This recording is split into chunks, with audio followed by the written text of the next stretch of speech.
past is filled with incredible mysteries. The clues to solving them are all around, hidden in plain sight. Concealed in those pages is the key to something much, much bigger. A conspiracy that crosses the globe. And a discovery that the world isn't ready to believe. Mesopotamia, Sumer, and Babylon. Amongst these vast writings is a story which mirrors the book of Genesis in the Bible.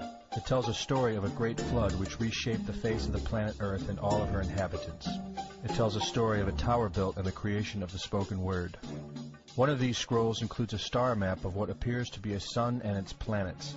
The writings include detailed descriptions and maps of our solar system matching what we know today and beyond.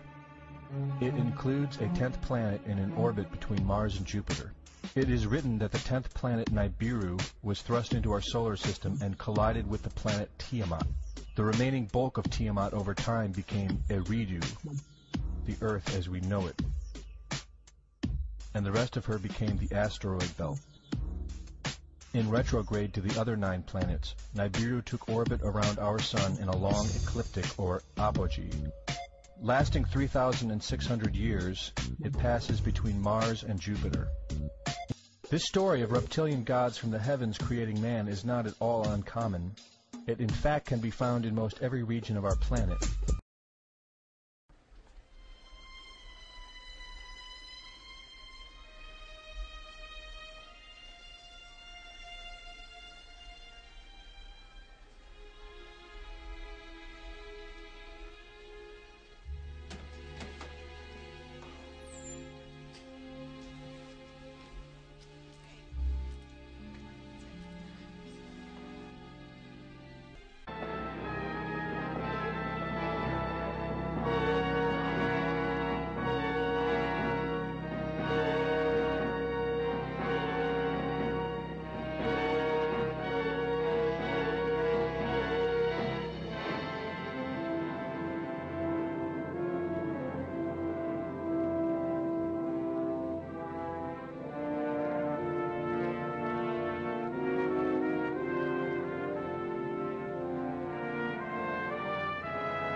For 3 generations, the Bushes have been members of Skull and Bones, and for 3 generations, they've traveled to Northern California and the Bohemian Grove.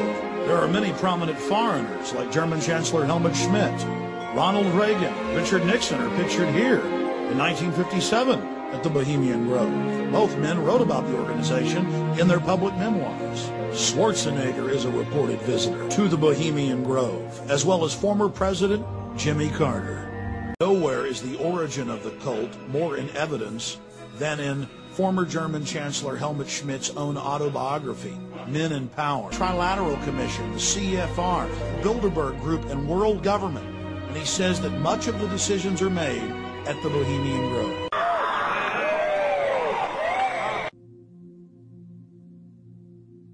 Chants of death equals death and devil equals death, accompanied by mock human sacrifices. President Taft was a prominent member of Skull and Bones, and in 1900 he became the first president to visit Bohemian Grove in Northern California, a satellite of Skull and Bones. From 1945 and the end of the war through 1989 and the end of the Cold War, we had a worldview. Republican and Democratic presidents alike, from Harry Truman to George Bush, stood for freedom. and stood for certain propositions that would make America strong and healthy and grow the middle class and shrink poverty and stand against communism. And after 1989, President Bush said, and it's a phrase that I often use myself, that we needed a new world order, and instead it looks like we got a lot of disorder. And we still, and after 9/11, we've been more sensitive to the disorder. We have before us the opportunity to forge for ourselves and for future generations a new world order, a world where the rule of law, not the law of the jungle, governs the conduct of nations. When we are successful, and we will be, we have a real chance at this new world order, an order in which a credible United Nations can use its peacekeeping role to fulfill the promise and vision of the UN's founders. This is an effort to uncover the worst and most incredible criminal organization and conspiracy in human history. And they have put this conspiracy together over hundreds of years, centuries it's taken them to get this kind of control. They designed these kinds of warfares that we experienced in the last century as a means to this control. And they are willing to do anything to meet their goals. The local group that's running the world, and make no mistake, ladies and gentlemen, they are a very dangerous group of people. They are evil beyond anything you can wrap your brain around. I've told you this before, they have murdered millions, hundreds of millions. Don't let them succeed, please. This is really the fight for the future of humanity, and that's how important it is. How did they build the Rothschilds into such a powerful force financially and politically? And were they able to buy the Bank of England, and buy the European Central Bank and the Federal Reserve? And how they've positioned themselves to control world money supplies to the detriment of every single breathing, living creature on the planet except themselves. And they have a Messiah picked out, and they're waiting to announce it. This stuff is real. The money they've spent is in the trillions. Much of it has come from the public purse of the United States and Europe. They are working day and night to bring on this mess that's coming, and it is the introduction of a new Messiah. Their Messiah is going to be a figurehead that is housed in Jerusalem, and they are going to try to set up their one world government through this. In fact, their documents stating these facts have gone back generations.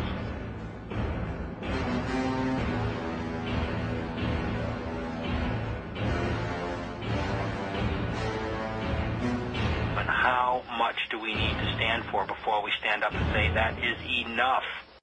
A conspiracy that crosses the globe.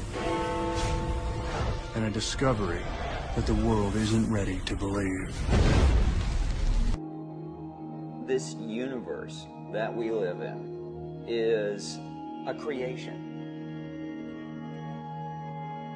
We're living in and expressions of the total field of creativity. Universal creativity. Conspiracy in Area 51. Kennedy assassination, Roswell. As expressions or little nodes of that colossal cosmic creativity, there's almost a responsibility of pressing or expressing whatever it is that we stand for.